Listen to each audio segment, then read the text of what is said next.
All right, everybody, we are back with the final conclusion to It Wasn't Invited, Part 4, Weekly Horror told by L.A. Kendrick from the House of Havoc. All right, so now we're just going to jump right into it.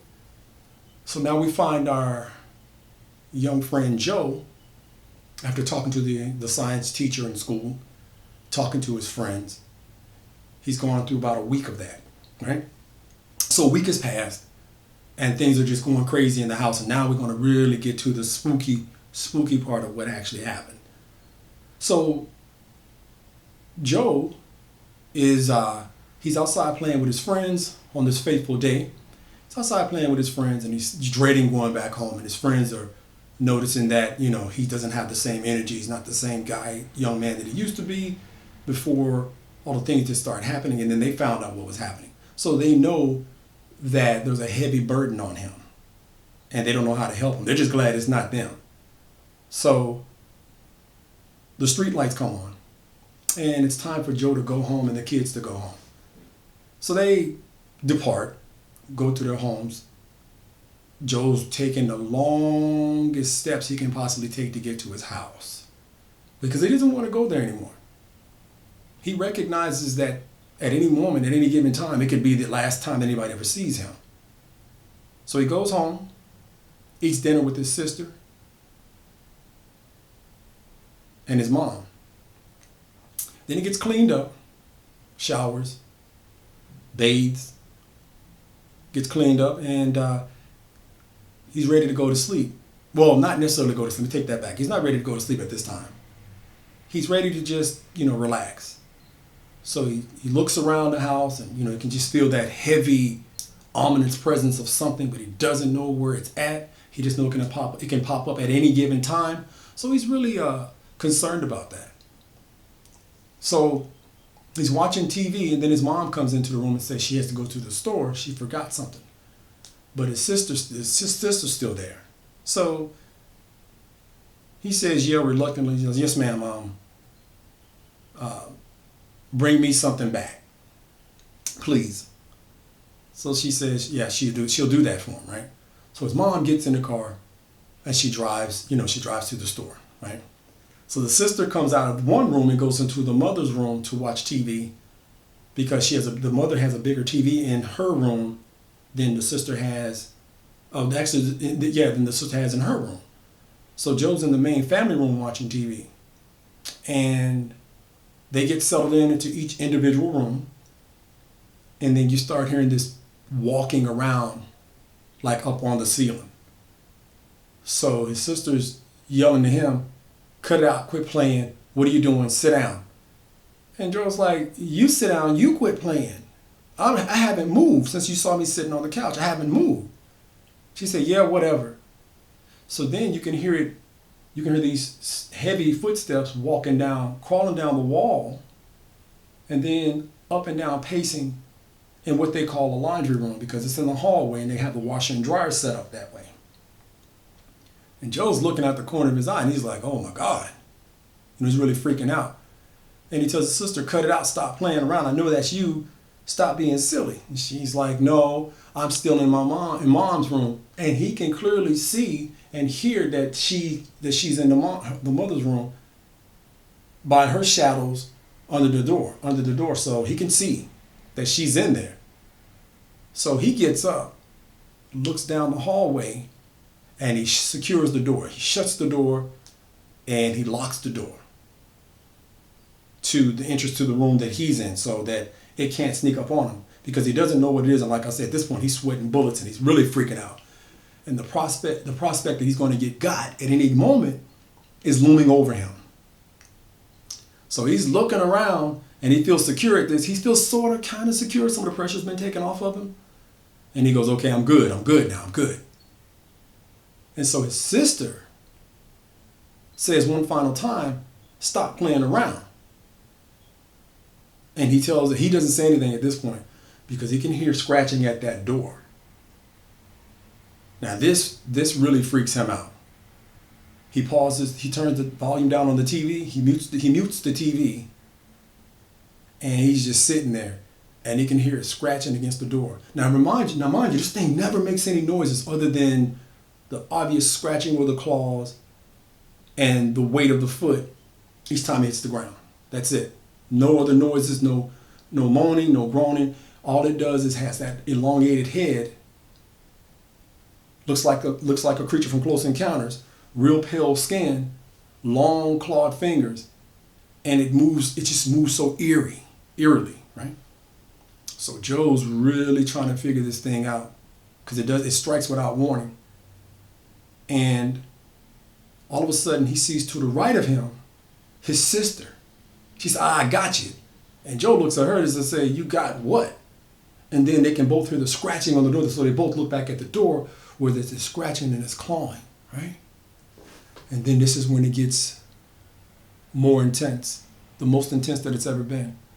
The door, though it's locked, it unlocks and the knob twists and turns and the door opens. And then they can see a hand come through the other side of the door, pushing it open, and it's gray with black stripes all up and down it. Joe is frozen. His sister bolts out the back door. Now, mind you, it's February. It's in the middle of winter. Now, if you've ever been to Missouri, Kentucky, Tennessee, any of those states, Arkansas, when it's wintertime, it is absolutely freezing in those areas, right? His sister bolts outside with nothing but socks, pajama pants on, and a pajama top. Joe jumps up and screams, wait for me. Sister has just left him. He runs out. They run past the door, of course, and they're just freaking out. They didn't even look back to see what else was going on. And they sit outside under the carport crying. Oh my God, what was that? Did you see that? Yes, I saw that. You thought I was lying. You thought I was making it up. You knew something was going on. And his sister responded, yes, I knew, but I just didn't want to accept the fact, and I wanted to stay here. I wanted to stay in this house. Sister is crying. He's looking back. They can see their breath. They huddle close together because all they have on is socks, pajama pants. Joe has on the same thing, pajama pants and a pajama top. And they're just sitting there. And they're huddled close to each other because it's cold as all get up outside. And they sit outside for over an hour, freezing, until their mother comes back home. She asks what's going on. They explain what's going on.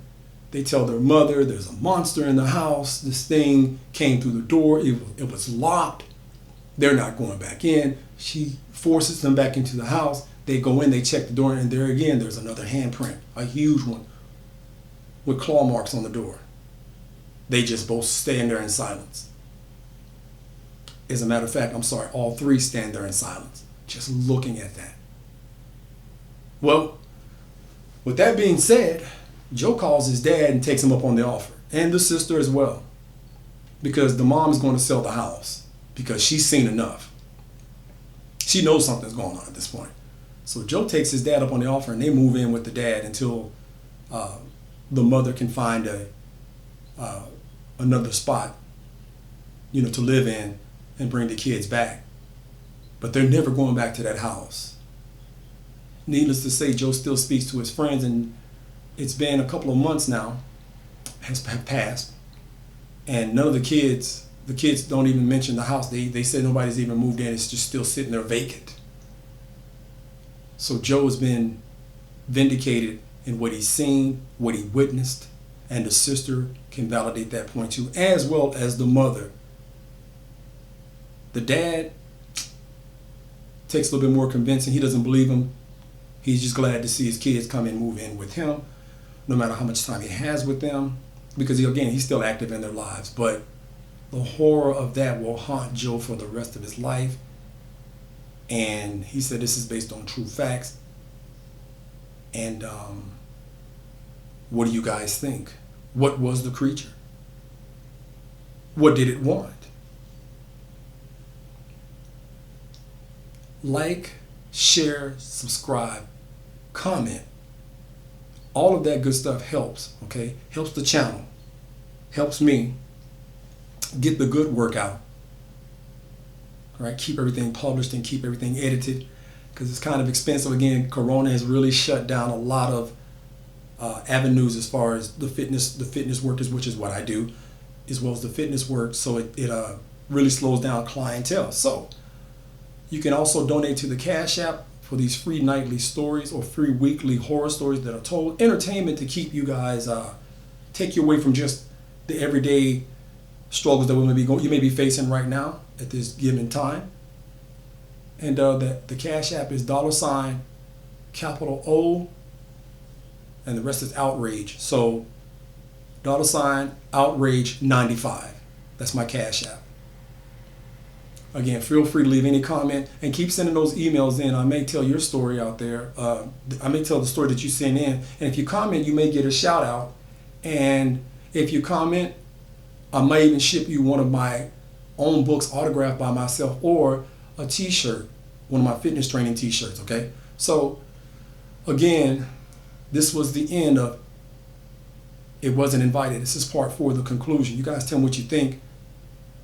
And remember, check the dark recesses of your house. Check under your beds. Check your closets. If you happen to work at night, check under your car.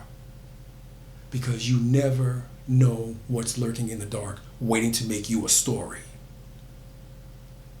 And this has been L.A. Kendrick from the House of Havoc, bringing you the heavy.